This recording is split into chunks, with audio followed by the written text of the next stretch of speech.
Get it back started. I appreciate y'all coming back into the room. Yeah, that was the first hour, of it.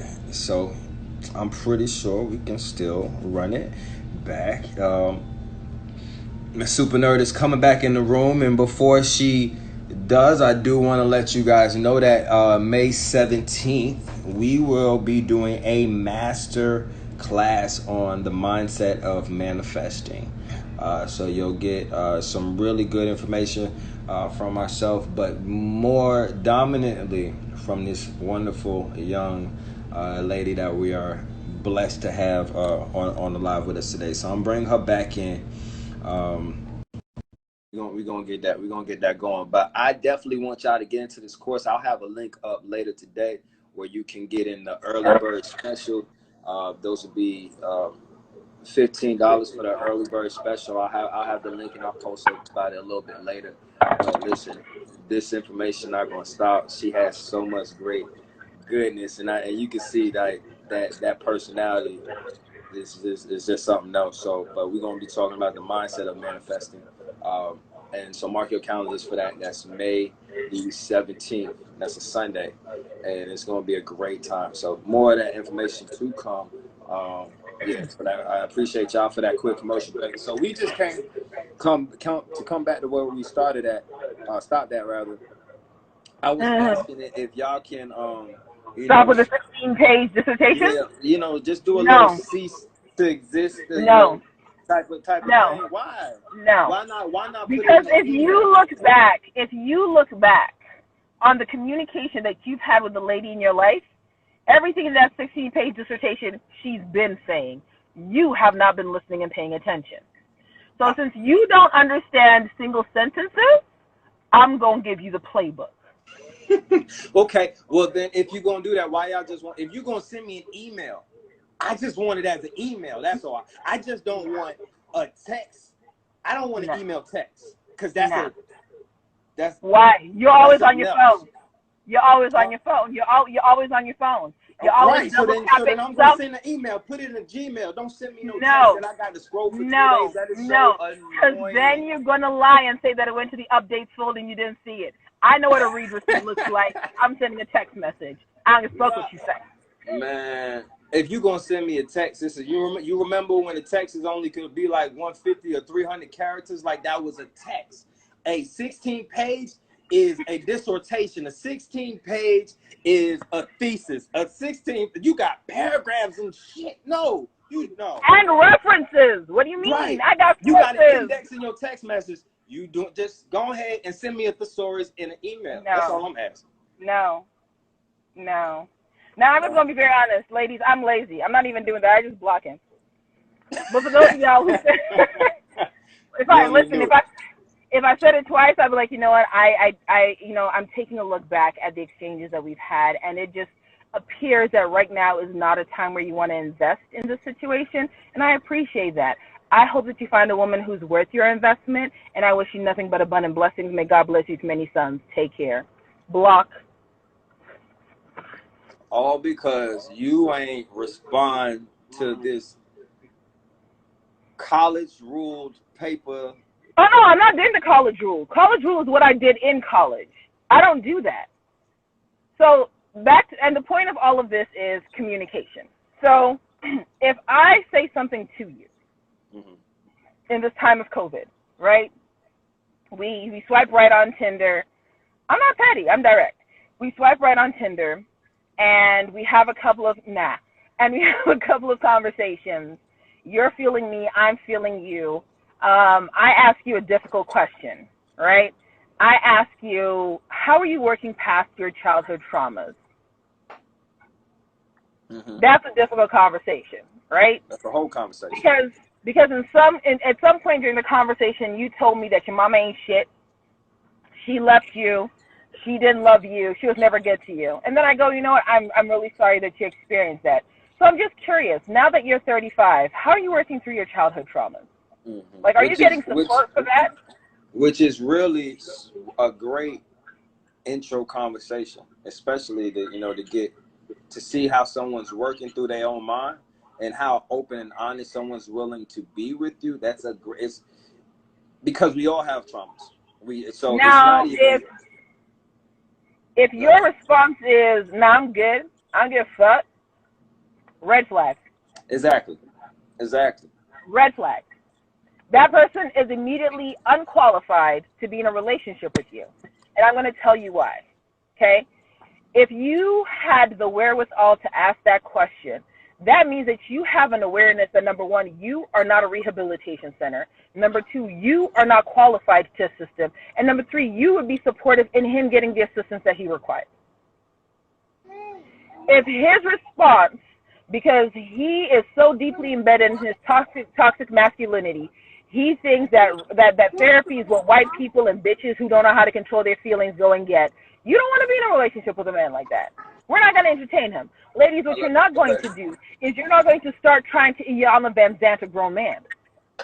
If you want to raise a son, give birth to your own. Okay? Here's another way to qualify somebody's capacity. So you say, because father-son moments remembers this conversation. Last time we were talking about taking somebody on an uncomfortable date. You can't do that right now because of lockdown, depending on where you are. If you say to somebody, "I'm thinking about starting a business, and I'm just getting really frustrated with some of this information."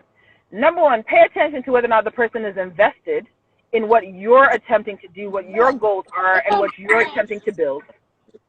Number two, pay attention to their response. Now, somebody can go, "Oh, really? Tell me more about this business," right? This is somebody who is open. This is somebody who is engaged. This is somebody who is interested, right? If they respond with, "Oh, that's cute," this is my choice. Starting a business is not cute. It is hard work. It is sacrifice. It is investment. Right. If somebody thinks that what you're doing as an adult is cute, they don't respect what you bring to the table. You're there for entertainment.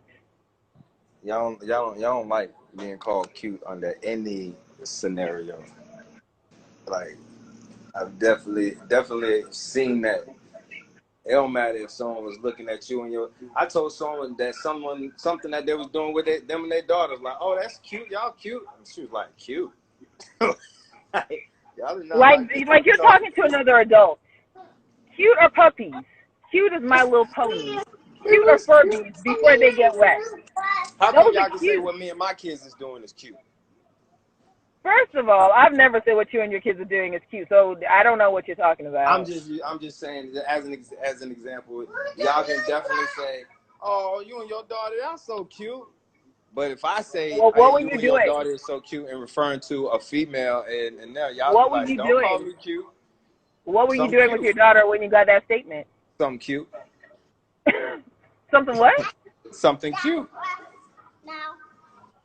Or whatever it was something cute, something to be like, "Aw," which is cute. Y'all have the same capability of doing something that's, "Aw, that's cute." Y'all just don't like that word. There's other cute things other than just puppies. I don't really know what they are, but I'm sure. For everybody in the room, the dictionary definition of cute is sweet but ugly. Is what? Sweet but ugly. Sweet but ugly? Is that the definition of it? I was never aware of that. Sweet but ugly. That's the dictionary definition of cute. So next time somebody calls you cute, let that marinate. I'm going. Everybody's going to be cute from now on. I'm just, because now I feel like this is going to be an inside joke.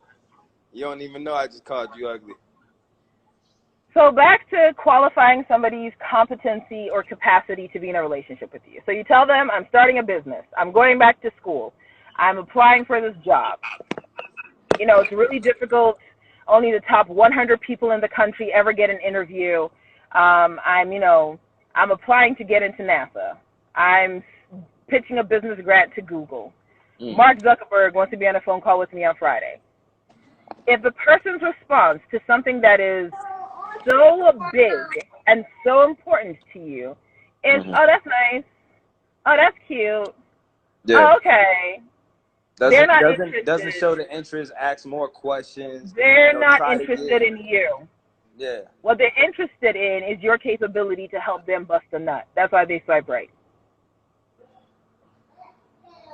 It could. I mean, it could also be other things other than busting it up, but Like definitely what? they either regardless of what it is, they aren't really interested in you. They're interested in either what you offer, whether it's busting a nut or something else. But they're interested in the benefits of you rather, versus you.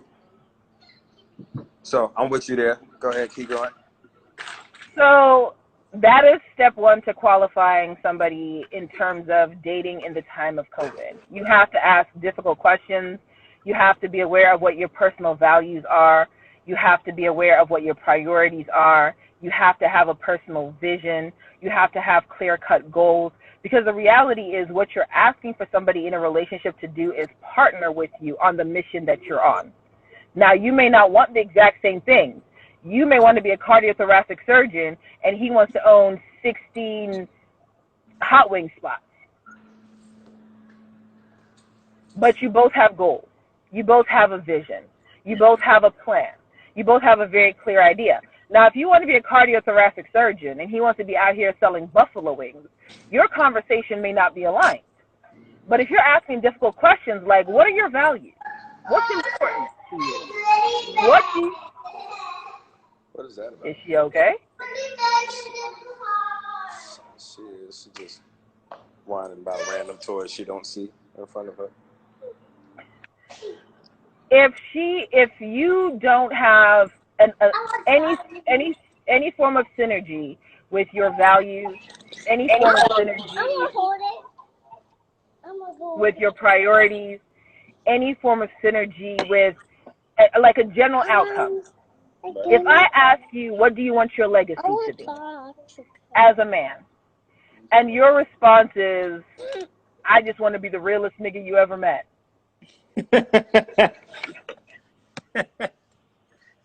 And this is a response that I've gotten. So I'm not making this up. They really say that? Swipe right on a beautiful black man. And I was like, so tell me, like, you know, we're not getting any younger. What do you want your legacy to be? And he, with a straight face, on video chat was like, I want to be the realest nigga you ever met. And I said, Oh. What does that mean? You ain't hit him. You should have hit him with the Janice voice. Like, oh, okay. I was like, what does that mean?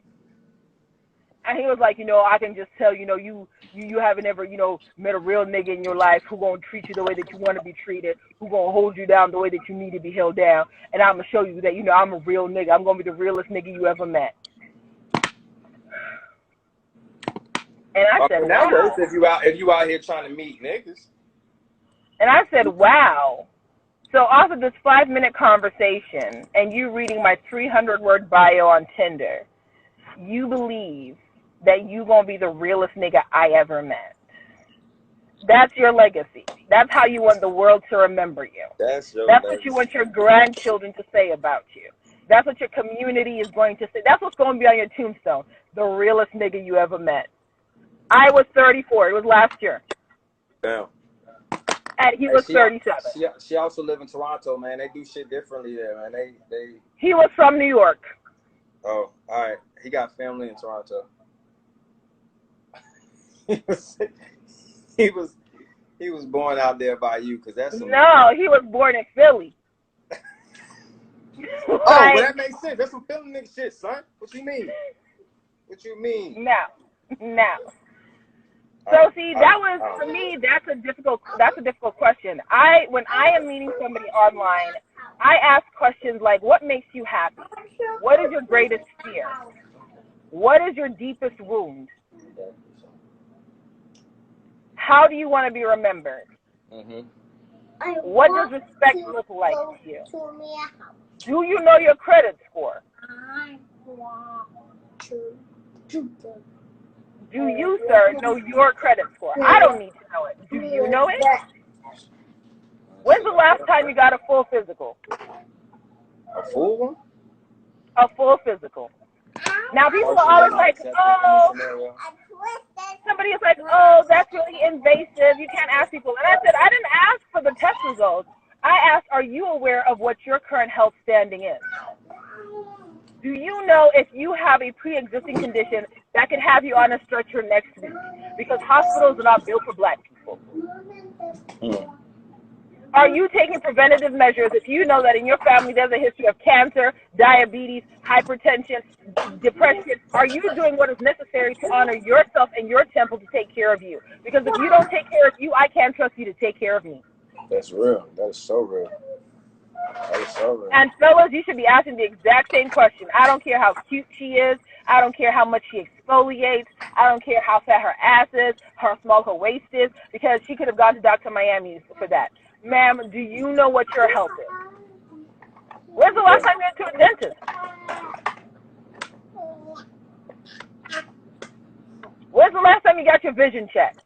You out here driving 15 seconds from cataracts, now we're dead on the side of the highway because you didn't want to get your vision checked because you didn't think it was cute to wear glasses. I'm not dying for you, bro. You need to start asking difficult questions in interim conversations. Consider, if you meet somebody online, consider it a job application. You need to know what job you're hiring them for. If you are looking for somebody who's just cool to kick it with, don't ask the hard questions because you're not having those expectations. If you are ready to be a spouse, to have a lifetime partner, to have somebody to, I don't ride or die. But somebody to ride with because we're not going to die. That Queen and Slim shit, we're not going to funerals. I'm sick and tired of burying black men and black women. So don't ask me to be your ride or die. You better ask me to be your ride or flourish. You better ask me to be your ride or ball out. We're not riding to die. That's not an option with me. I tell people this all the time. I'm not built for commissary. I'm not built for plate glass visits. I'm not built for testifying in a court of law. But if you want to hit me up and be like, Yolanda, I'm feeling you. Let's go make $1 million this year. Call me. If you want to hit me up and be like, Yolanda, let's go build a school for black children. Call me. If you want to hit me up and be like, Yolanda, let's go get incarcerated black men to get an education so that they're not dependent on the system, call me. But what you're not going to do is you're not going to call me and ask me to hold something on my side of the passenger side. I'll get out and I'll walk. And I don't care what the streets say about me after that. Because when you're locked up and when you're dead, I'll still be alive and I'll still be shifting my community's narrative. Don't hit me up and ask me to ride or die. I'm not interested. That's not what I was made for. I think that the concept refers to the ride or die in the aspect that we're going to ride, but if it gets rough, if things come our way that we're not expecting on this ride, like you gonna roll with it and you gonna be there to the end. How you respond to that? I don't have a problem with adversity. Okay. I've been sued for $1 million. I went from being a child who was in private school to being a child who lived in the projects because my daddy bankrupted his business. I'm not afraid of being poor. Adversity is not a problem. What I'm not going to do is I'm not going to sign up for liability. If you know that what you're doing is problematic, you know that what you're doing has a potential outcome for incarceration or death, don't sign me up. Right. Because if you loved me, like I love you, what you wouldn't do is you wouldn't put me in a situation where that ever has to be a choice. There we go. Because I wouldn't put you in that situation. Right. So if you want somebody to ride or die, you're down for the ride, and it's not that as the woman you wouldn't die for your, to protect yours or be down for yours. Is that that connotation of ride or die means I'm going and doing this, and you gonna come along, you're gonna be my accomplice in it. Let me tell you, I've never had a man who is not involved in criminal activities ever be like, you're going to be my ride or die. I've dated professional athletes. I've dated corporate people who manage corporate mergers. I've been hollered at by a billionaire. And at no time in any of those conversations is asking for that ride or die. At no time in those conversations did any of those grown men ever go, Yolanda, you're going to be my ride or die. They're like, Yolanda, you're going to be my partner in this business. That's Yolanda, what I the want you to hood level brother up. is asking for. Because No, he, in his no. condition and in I've his also environment. dated drug dealers. No, Listen, in his no. condition and in his environment, that's just the type of things that come along with the Look at my liabilities face. that come with his life. I'm Look at my agreeing face. with you Look at 100%. my face. I lived. Anybody in this, if anybody in this chat is from LA and they know where Crenshaw and Hyde Park is, Mm-hmm. they will understand that I have full clarity of what ride or die means. Okay. I have done bookkeeping for a pimp. So what we're not going to do is we're not going to sit out here and try and dress up the narrative. And every time that I have ever interacted with somebody who tried to tell me, well, you know, Yolanda, my situation, this is my environment. Okay, so then roses shouldn't grow in concrete. If that's the case, a concrete pavement is not where a rose should bloom. What you're basically telling me is that you have accepted your situation as the only situation that you are equipped and qualified for. Because let me tell you something. If you are a drug dealer, you're an entrepreneur. You understand the concept of finding a product, packaging a product, and selling that product for profit. Do you know what Steve Jobs does? Do you know what Jeff Bezos does? Finds a product, packages a product, and sells a product for profit. The difference between you and Jeff Bezos is he's not as smart as you are, but he knows how to stay out of jail. If you're a doughboy, you're a businessman. Legitimize your business. If you're a doughboy, you understand the concept of profit and loss. You understand that if you don't sell a certain amount of merchandise, you don't get paid. So why can't your merchandise be t-shirts, be cars? What do you mean they haven't been exposed? It is 2020. All of y'all are on smartphones. Mm-hmm. If What you a more smart exposure person do and you you got a need? smartphone and y'all ain't making no money together, one of y'all ain't smart. One of y'all is not I utilizing can y'all full understand capabilities. if this was 1996 and we were still on pagers. If you were telling me that because you live in the hood and you have Nextel and the internet isn't accessible to everybody because AOL dial-up and the internet and phone bills are disrespectful, okay, cool. But in 2020,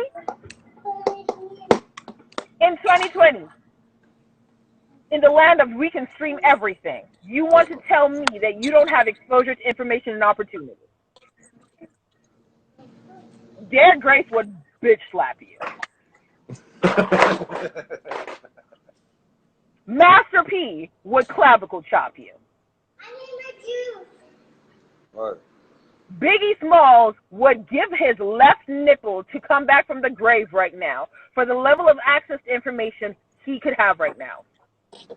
And that was a big ass number. Do not tell me that since 2015, I'm not even going to give you 2020, there's been a good 5 years when you've had access to so much data, so much information at your fingertips that you don't understand that there is an alternative lifestyle. I would better believe that you don't have access to capital. I would better believe that you don't have access to mentorship. I would better believe that you just don't have access to education, and yet you have access to a smartphone. There is a woman who got her master's degree off of her smartphone when her laptop shut down. She did her last semester of school on a smartphone. What we're not going to do in 2020 is we're not going to enable toxic behaviors in our community. Take that elsewhere. Okay. No. So what is the next thing, getting back to the toxic behaviors? We talked about how to identify them. We've talked about how they may look later on in life. We've talked about ways to ask information, acquire information at the beginning of a relationship to, identify the toxicity in a person. So what do we do when we're in a relationship and all of a sudden these toxic things start to show up that maybe wasn't there before? You're dealing with a person, you're already invested into the situation, the scenario, maybe your kids are involved, whatever the case may be, you're knee deep in it. And now you're starting to experience toxic behavior that you're seeing and understanding to not just be one-off scenarios. These are actually traits. This is probably the real person. What do you do? So my mom has a phrase that I love. People don't change until people want to change. That's real. And if somebody shows you who they are, believe them. Mm-hmm. Behavior is habitual. That's true. Everything that we do is ingrained into our very psyche.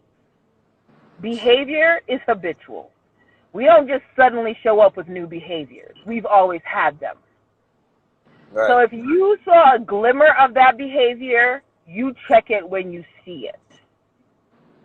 That means that if you and I are in a relationship, we get into an argument, and I call you out of your name, your mama out of her name, your kids out of their name, and your auntie out of their name. It was not a one-time thing. I am disrespectful. And I've been thinking about that shit, and I just ain't let it out until you pushed me past that point where I was able to say the things that I've been wanting to say about your mama. So what is guaranteed is if I've disrespected you once and you do not hold me accountable to that, I will disrespect you for as long as we're in a relationship. Yeah. In one form or another, and it may not be in the same form, but clearly you have the ability to disrespect and not feel some way about it, or not freely check yourself. If you are comfortable lying about whether or not you parked the car by backing into the driveway or by pulling into the driveway, you're a pathological liar. You don't need that. I don't need. You got your own one, baby. You're a pathological liar. If you are comfortable recklessly spending money at the nightclub, I'm checking your finances. Don't nobody go to nightclubs. We go to day parties. That's what she said. Listen, y'all are from Florida. Y'all live a different lifestyle. I don't do nightclubs because I'm old. We don't do nightclubs because they shut the city down. It's all right. It'll be open back. Florida's open. Y'all got beaches open. Y'all are fine. Florida. We're in Florida. We're a peninsula. We're surrounded by water. The beaches were never closed. There might be some access points to public beaching areas that is closed, but anyone that here that really got to be a sheep if they really thought they couldn't go see some sand and some water at any point in time. But that's a whole nother conversation. So I say that people show you who they are from the beginning. Yes, some people are really good at lying to you, and they're really good at like hiding certain toxic behaviors. I'm not saying that some people can just jack in the box here and pop up with some new shit, right? But this is where knowledge of self becomes really important. Because I could love you, but I love me more. And this is not about ego. This is about self-preservation. Right. If I am in a relationship with a man, and I love this man, right? We made promises to each other. We were going to build a future together. We have plans and goals together. And then I find out that he has a porn addiction. Let's go with that. Right? I was never aware of this. I find out because I keep on catching him fapping at 2 a.m. every morning. Every morning. I'm not going to sit there and pretend like it isn't happening. A lot of people like to be ostriches and put their heads in the sand and pretend like it isn't happening. We're talking about it. That's when I'm going to sit you down and be like, hey, Brian, can we have a conversation? And you're going to be like, yeah, baby, what's up? And I'm going to be like, what happens at 2 o'clock every morning with you? Can you make it make sense for me? Because maybe there's something that I'm not understanding. Right. So I am going to hold space for you to be honest with me because we're in this together. Now, Brian has two choices. Brian can tell me the truth. Brian can try and lie to me. If you lie to me, you don't want my assistance, you don't want my support. Don't lie to me. But if you're like, baby, this is a situation, I got introduced to Spank Bank when I was 10, and, I don't know how to stop. I want to stop, but I don't know how to stop. Okay. Nobody's perfect. I'm going to then turn around and go, okay, well, baby, I understand. And I appreciate you opening up and being willing to share this information with me, being willing to be transparent. I know it isn't easy. would you be willing to get help? Would you be willing to talk to somebody about this? I'm not saying you have to get on medication, but I'm not qualified to assist you. I don't know how to help you with this. But you're telling me that you want help. You're telling me that you don't want to have this take over your life. I was waiting till she was Google done so I is could your ask friend. what Spank Bank was. Google is your friend. Huh? I said Google is your friend. So you want us to Google it and get addicted to the same shit that you're trying to get old boy off of? God damn it. I'm not going to discuss this in front of Leilani. Out of respect for Leilani, I'm not going to do it. So, yeah, I'm going to say, do you want to go and talk to somebody about this? If you want me to come with you, I will come with you. If you want me to assist you, I will assist you. But I'm going to offer you the opportunity to find a way to, I'm not going to say rectify this behavior because you're not broken. You just lost. I'm going to help you find the resources necessary for you to find the healing that you need, right? If your woman comes to you and goes, Brian, I really want to go into business, but my credit is messed up, and my parents never taught me how to manage money. So I don't know how to manage money. I just know how to make it and how to spend it. You can either be like, oh, I don't want no gold digger broke bitch. Or you can be like, baby, let me take you to a financial literacy class. Right? Because bad credit can sink a relationship. So let me take you to financial literacy class. We're going to get your score on FICO up to 700. We're going to get you to learn about investments, how to manage your own money, how to trade stocks, so you know how to put overalls on your money and send your money out to work for you. We're going to get you up there. Yeah. Right. But if you don't have the necessary difficult, or what I call grown folks conversations in your relationship with the people that you're in relationships with, they're lying to you and you're lying to yourself. Right. So you have to be comfortable with being uncomfortable addressing the difficult things in relationships. You have to be fine saying, you know what, I know that this is not going to be a fun conversation. I know that somebody's going to end up mad. Somebody might cry, but we need to address this. And when we address this, it's not because I'm attacking you. I'm putting boundaries on place for what a healthy relationship looks like for me. I'm protecting my sanity, my emotional stability, and my well-being. Because if I'm not at 100% for me, I'm not at 100% for you. And what you're doing right now is impacting my ability to be at 100% for my damn self and at 100% for you.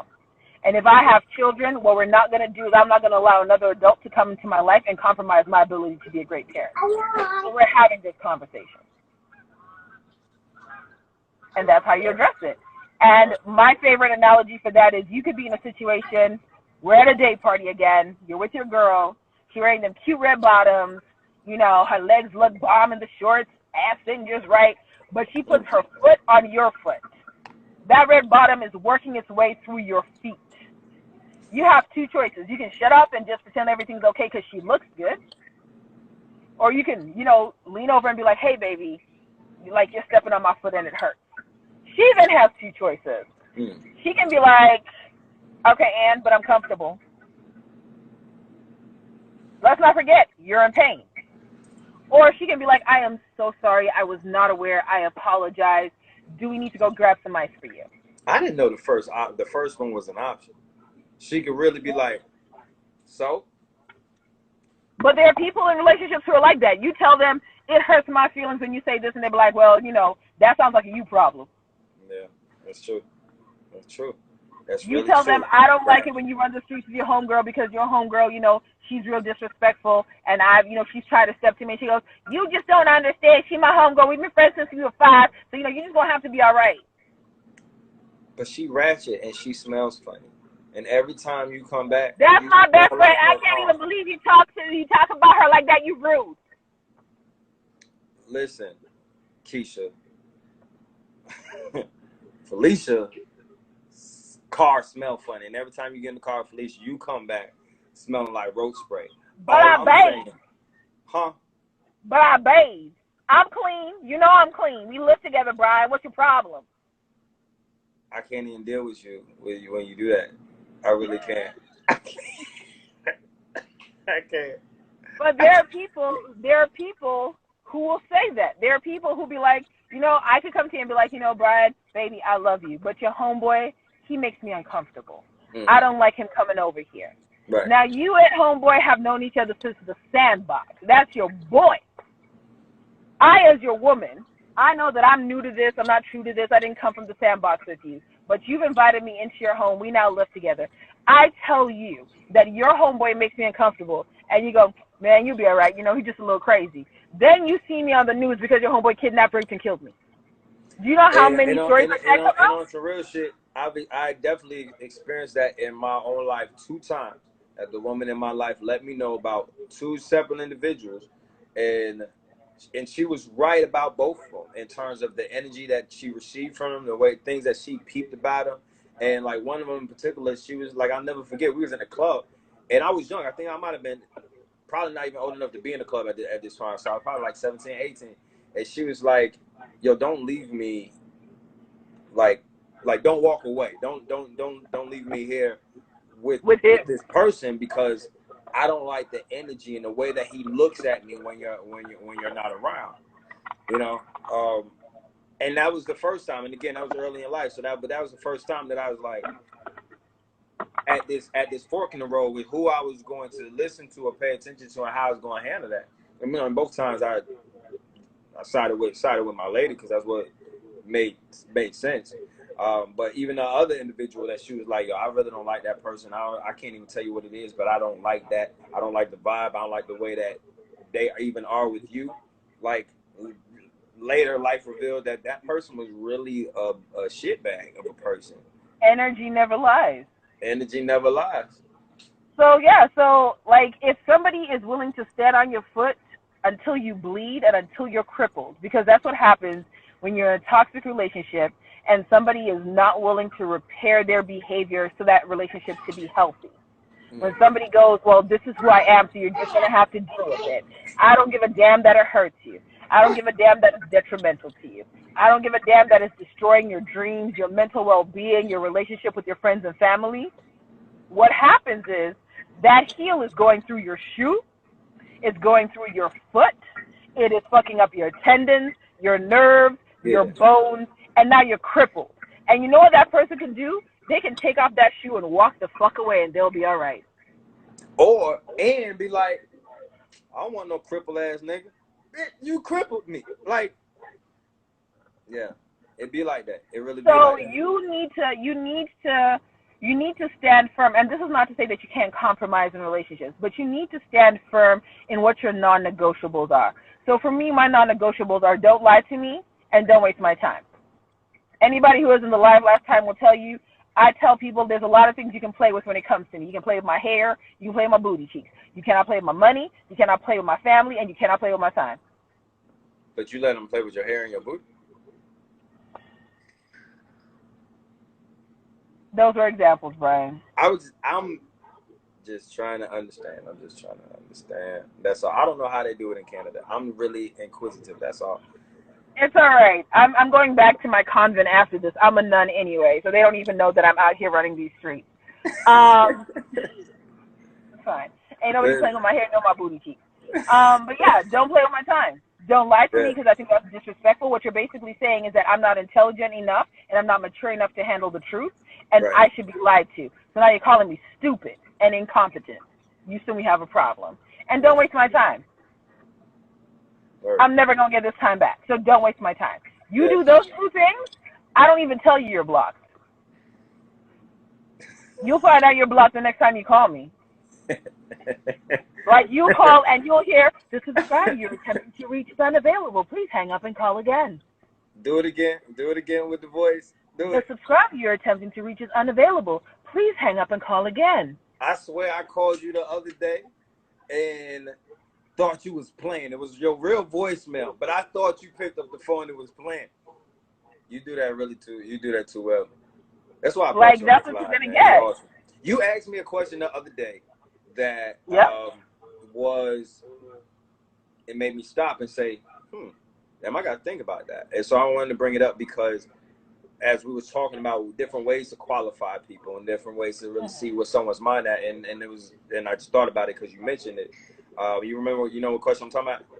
No, okay. I'm a little scared because I asked me what were my non-negotiables. Oh, right. And, okay. And it really made me stop. Right. It really made me stop. We be putting each other through it, and seeing where everyone's mind is. And it made me stop and say, well, damn, I guess I haven't considered that. And even after that conversation, that stuck with me because I spent so much time speaking into everyone else that I clearly there was a piece of me that I hadn't dug into in a minute. And I think that's important, and that's why iron sharpens iron. That's why I appreciate you, and that's why I think it's important to find yourself around people and surround yourself with people who are actually going to ask you the hard questions that you don't have the answer to off the top of your head. You should have to go back and think about something. Like I told you, let me think about that. I'm gonna get back to you because I honestly don't know. It's been a while since I put myself on that stool. What I say to people when I ask them what their non-negotiables are, and they go, oh, well, you know, I don't want to be mean. I tell them boundaries are not punishment, they're protection. Right. A lack of boundaries invites a lack of respect. Exactly. Boundaries are not punishment, they're protection. So if you say that my time is valuable, you're not punishing the other person. You're simply letting them know that your time is not to be played with. You're protecting it.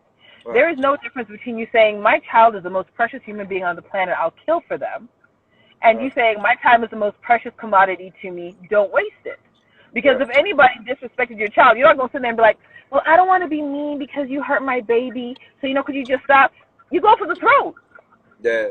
What are you doing? I'm knocking the kid out, his daddy. I'm calling my homegirl. She finna handle the mom. Your grandma get pinned to the ceiling by my little ones. If financial security is important to you and somebody comes and plays with your money, you're not going to sit there and be like, well, you know, it's okay. You know, I don't mind that, you know, you messed up my credit score. I went from 700 to 430 and, you know, I'm bankrupt and now I'm going to be doing something strange and for a little bit of change under a bridge because that's the only way that I can pay my rent. What? Where? When? Why? Where? Why? Sorry, father-son moments, you asked a question, and your question was, how would you know somebody's playing with your time? How would you know somebody's playing with your time? When everything seems genuine. I think that's the second part to that question. Oh, when everything seems genuine.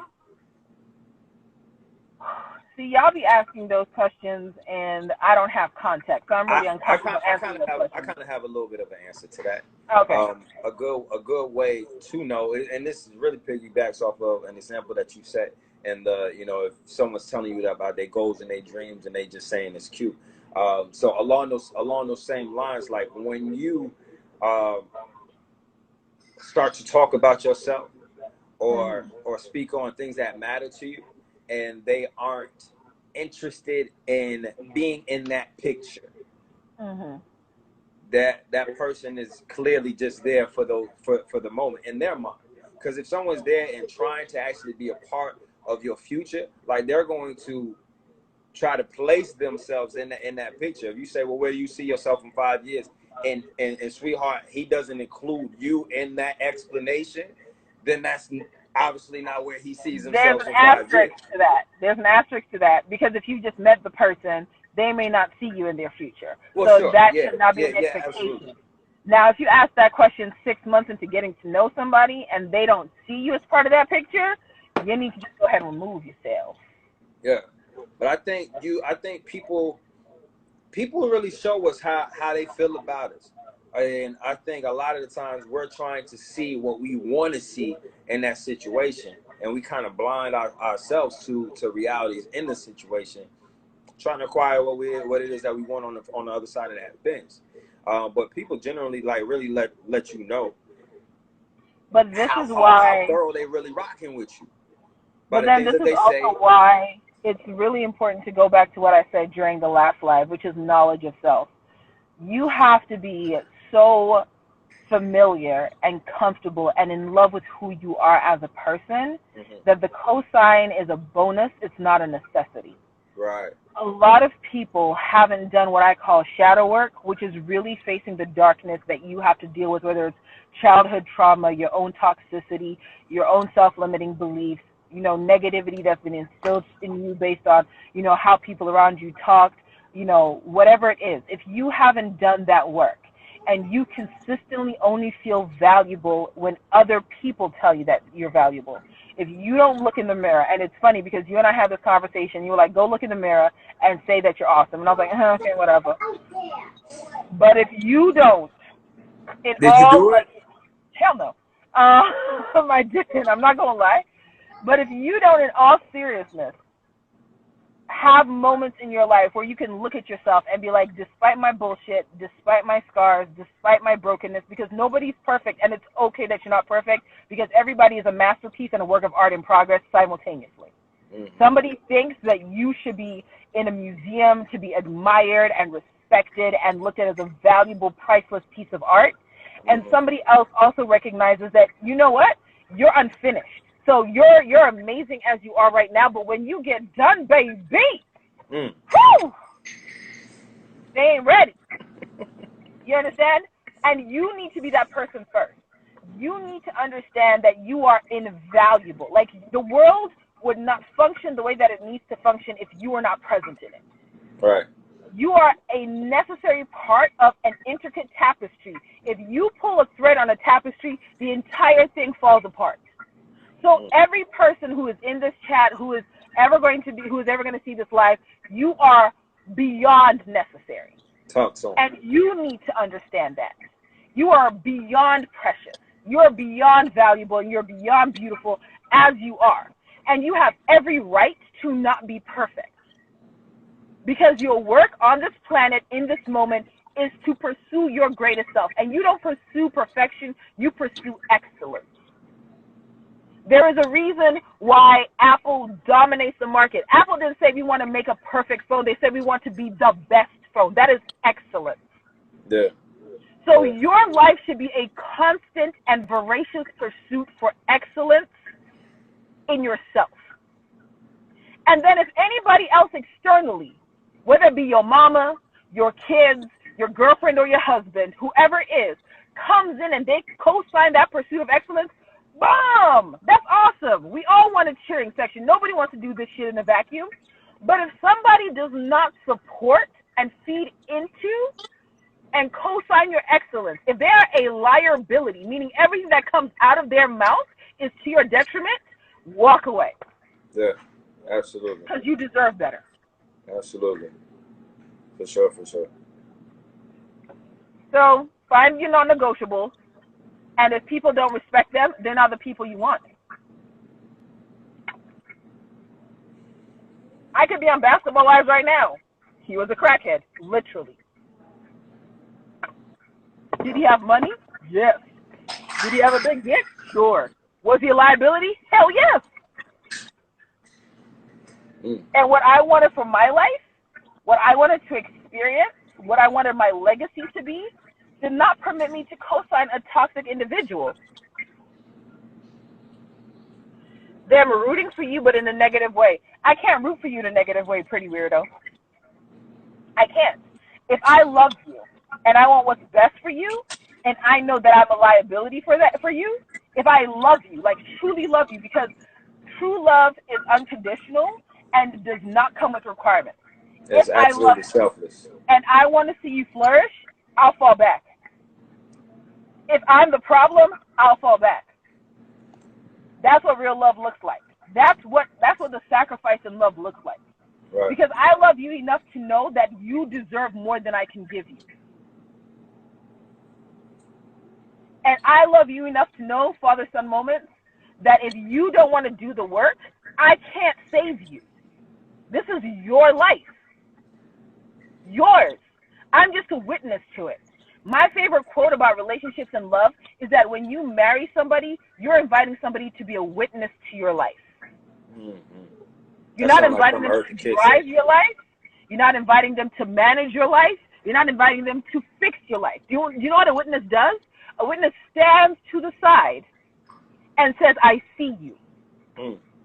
And what you do matters. But a witness does not go, you know what? You're committing the murder. Let me do it for you. One moment. No, that's a ride or die.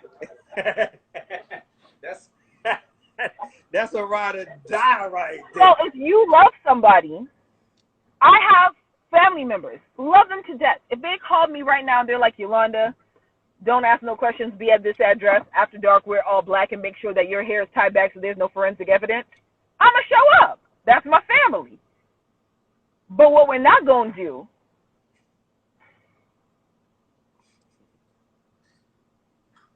but what you're not going to do is you're not going to sit here and be like, Yolanda, okay, so this is the plan. This nigga cheated on me. I got to go kill him. You got to come with me. I can't testify in the court of law, bro. I already told you. I sing like a canary. I'm not built for jail. Orange is the new black. Nope. Do I love them? Absolutely. Do I know that these people are toxic and most likely to do jail time? Hell yeah.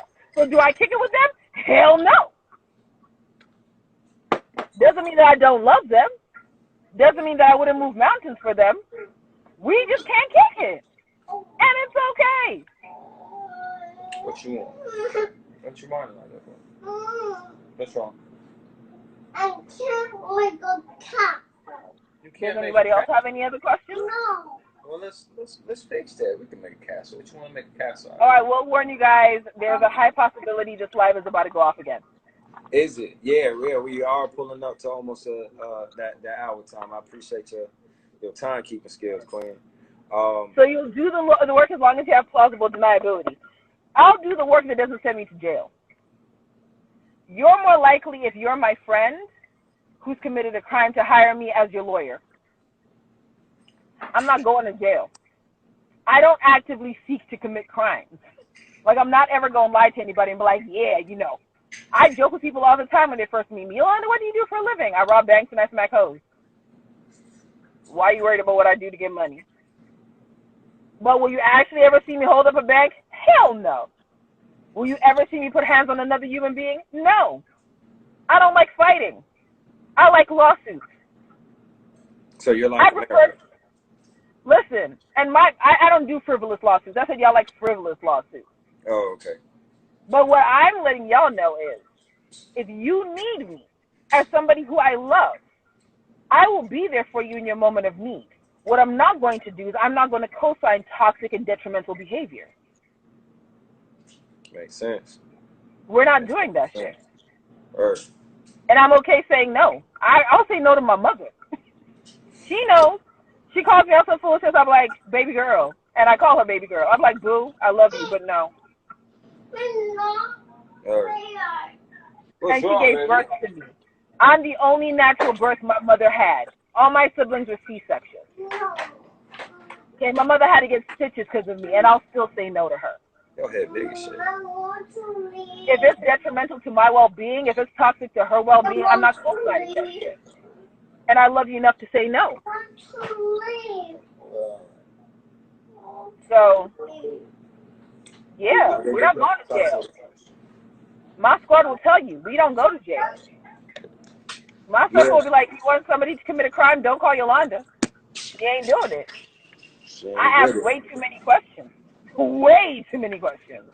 And that's the problem. If you don't ask no questions, you can't answer no questions when the people ask you about it later. You can't file. So don't put me in a position. You can't be held Don't put me in a accountable position where I need to answer questions. Don't do it. Don't do it. So but anyway, before the live does cut off, I do want to thank you definitely for coming through. You definitely did not have to come back and say, hey, I wanted to finish up where we left off. So I definitely appreciate you, your professionalism, everything that you bring to the table and bring to the conversation. I was so not professional. I'm sorry to everybody. I was so not professional. You're professional in the sense that you could have just been like, oh, the live is over, we did it. No, you was like, no, we was in the middle of a conversation, and I think we should finish it. I don't want to rob people of what what they should have got. So I appreciate that. And again, we'll be doing that live for May the 17th. That's a Sunday. And so, can you want to speak on that? Sure. So it'll be a masterclass. So it'll be approximately an hour and a half to 2 hours long, depending on how engaged participants are. And basically, we'll be talking about. I'm so glad I was able to help, Pretty Weirdo. But basically, we'll be talking about the mindset for manifestation. So before you actually get to scripting, your 3x33 method, anything else that you're doing, it's all about really reprogramming your mental, because your mental is an antenna that consistently delivers messages to the universe. So you want to get your mind right. I call it the mindset reset. It does not happen overnight, but it can happen during the night. So we'll talk about that. We'll talk about understanding how your brain works, understanding how to reprogram your brain and some of the techniques, and then understanding how to really amplify your affirmations so that they're not just words that you're saying, they're actually becoming powerful tools of manifestation. So that is basically what the masterclass will be about. And that's going to be absolutely amazing. I'm already excited, already looking forward to it. I will have a link available for the early bird tickets probably within the next 24 hours. You'll definitely see, a post about it and different things like that. I'll also be emailing all of the Manifest University students. Y'all will have first access to it. Yeah, it's gonna be a good time. It's gonna be a couple of special things that'll be coming your way as being a part of this master class. So definitely, I'll encourage y'all to be there. You already know she's gonna come with some good game, some good information. And if you guys have any other topics that you would like me to ever speak on, I don't like doing Instagram lives. Like I told y'all at the beginning, I was sweating like a y'all don't understand. I was pressed like a panini. It was not cute. But if you would like me to come back and there are specific topics that you'd like me to cover that you believe I'm qualified for, please let Mr. Hyppolite know. He may have to bribe me, but I would be willing to come back. Bribe you?